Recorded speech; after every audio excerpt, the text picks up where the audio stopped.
Hi guys. So one of the things I'm asked about regularly is transitioning from 3 naps to 2 naps and 2 naps to 1 nap. So I'm just going to make a little video to try and explain how I approach it. So I normally begin with 3 main naps because I find it easier than working with 5 naps. So when your naps are quality naps in duration, your wakeful windows are happier and longer wakeful windows. So I focus on 3 main naps: the morning nap, the big nap, and the cat nap.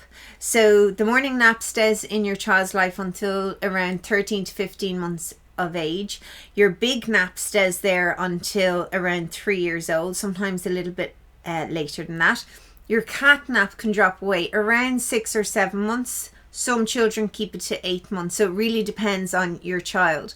So the first nap to drop away is the cat nap. So let's talk about that one first. So around 6 or 7 months old, when your child's big nap is in a good place, so they're having 2.5 hours in the afternoon, they no longer need the cat nap. So they can make it to bedtime with quiet time in its place. So it normally happens when you have a child on a routine from a very young age. It usually happens naturally, that so you don't have to put much effort into it. So the cat nap I never ever put into a bedroom environment because it's too close to bedtime, and also it's quite short. So that's the one that I recommend parents do in the sling, go for a little walk in the evening, get a bit of fresh air, or have a cuddle on the couch when the other parent comes home from work. So, but not in the bedroom environment. And I find that works really well. So at around like 5 months, it's kind of like 4:45, 5:15 in that kind of window. Around the 6 month mark, it'll go down in duration again. Maybe, you might get like 25 minutes or so. Then when your baby's having enough of a big nap in the day, you will offer the cat nap. So you'll go for your usual walk in the sling, baby facing into you, snuggy teddy against their face in between you and baby, and they'll just look out at the world. And they'll be happy and they'll be having quiet time. So when that happens a couple of days in a row, you're like, okay, I think you may be dropping this nap. You don't just drop it. You still offer the opportunity to have the nap. So around 6 months old, we've got a lot of things going on. We're getting more mobile. We're doing roly-polies. We're burning off energy. Sometimes children look like they've dropped the nap and then they take it back up the next week. So I would say don't drop it until you're sure it's gone. Offer the opportunity to have it. And if they don't have it, they're having quiet time, which is the next best thing to sleep, to get baby to bedtime.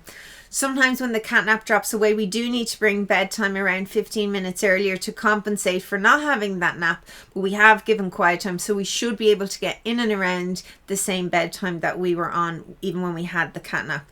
Some children are very sensitive to the cat nap when it's about to transition away, and they may take the cat nap some days and need a slightly later bedtime. So if your bedtime is maybe usually around the 7 o'clock mark, you may be a 7:15 on days that they have the nap. It's better for them to have the cat nap and go to bed happily slightly later rather than not have it and be in an overtired state going to bed. Because if they go to bed overtired, they're going to have difficulty transitioning sleep cycles, especially at the first part of the night, but also then you may have an early morning wake up to deal with. So what I would say is offer the cat nap. If they don't take it, they're having quiet time. And when you're sure that they have dropped it, so you're like, okay, it's been like 10 days, I've been offering this nap and going for a walk, you haven't been snoozing, but you've having quiet time, you can swap out that quiet time to quiet time in the house, up on your knee, reading That's Not My Doggy 20 times over. Or if you've got other children that you're minding, baby can maybe sit in the high chair while everyone else is having dinner, and you can give them a little toy to hold or explore. So I don't normally do dinner time with a child until late 8 months, because I feel like I don't want to overwhelm their system so close to bedtime. We could have windy bottoms and poopies explosion, but that's a whole other video. So that's your cat nap. So that goes away around the 6-7 months. Some children keep it to the 8 months and no harm whatsoever. Your next nap to drop away is your morning nap. So your morning nap drops away around 13 to 15 months in my experience. At around 6 months old, it's about an hour and 15 minutes in duration. Some children an hour and a half, some children an hour. It's approximately an hour and 15 minutes. You're around 9 months old, that will turn into 45 minutes approximately. Again, some will have the hour, some will have 35 minutes, but it's approximately 45 minutes. around the 12-month mark, it's usually around 30 minutes. After 12 months, I don't put it into the cot. So we take that morning nap out and about after 12 months. Why?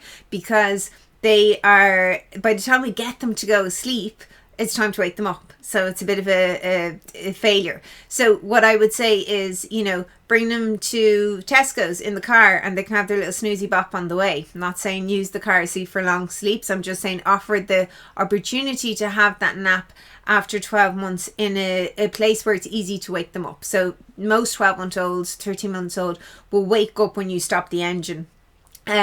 Or you can go to the park at around 9:30, and on the way to the park they can nod off, and then you're like, yay, we're here, let's go on the swings. We can take the hood back and wake them up so they've had enough of a sleep to get them to the next nap, but not too much to ruin the next nap.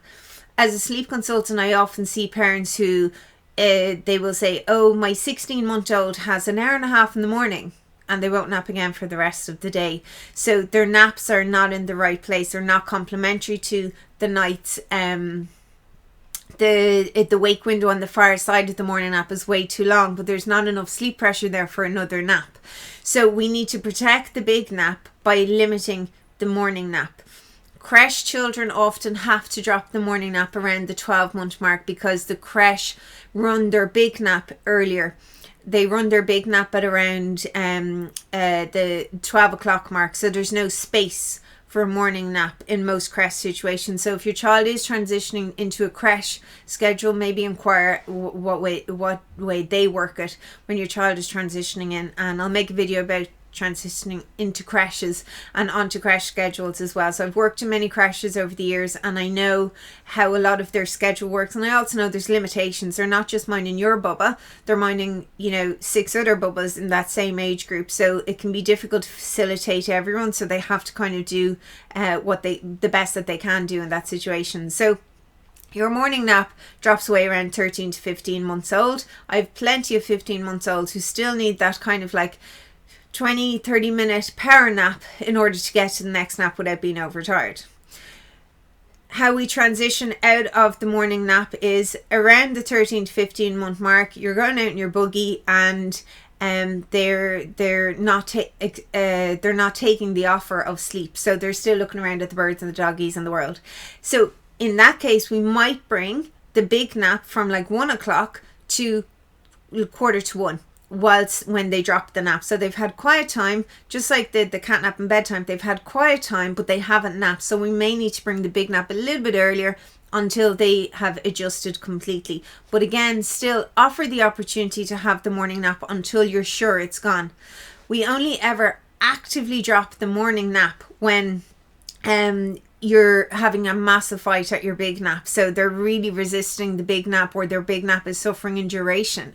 Then we'll actively stop the morning nap. So how do we do that? We put them in the buggy facing to us and talk to them and engage with them and offer them quiet time, but we're not really encouraging them to sleep at that time. So we may kind of talk to them, give them something to hold, go into like the shop and they can look around, go to the park, feed the ducks, whatever it may be. So we actively cut or cap the morning nap when we're having problems with our big nap. Our big nap, as I said, lasted about 3 years old. Some children at 2 years, 10 months may have a 45-minute big nap.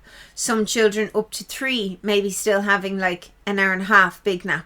As long as it's not taking sleep from their night and putting it in their day, and they can go to bed easily enough, then you know that their nap is okay. So early 2s, some parents panic because bedtime is a struggle, so they cut the nap. If you cut your big nap completely, it's very difficult to get it back, so I wouldn't go down that line. What you do is you can reduce it, you can cap it, but definitely wouldn't cut it. Your child is still very, very young and they need sleep. They need that big nap in the middle of the day so that they're a happy little camper at 5:30 rather than a monkey at 5:30 who can't cope with life. It's not their fault. They literally are just so overtired that the world comes to an end when you give them the blue cup instead of the pink one. Okay, you know what I'm talking about. If you don't, you'll find out. So your big nap stays there.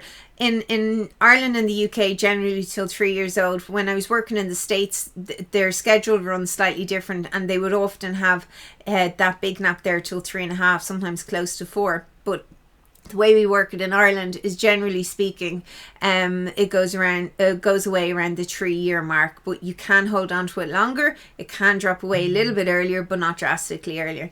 So I hope you find that useful. And I will make a video about creche transitions, and if there's anything that you would like me to discuss about when I have a few minutes, please comment below and I'll do my absolute best when I have time. So I've just finished the Let's Get Started webinar, had a bit of makeup on, said I'll press play or record even and make a wee little video for you. But if there's anything you would like me to talk about, let me know and I'll do my best whenever I have the next opportunity. Okay, all the best. Enjoy your weekend.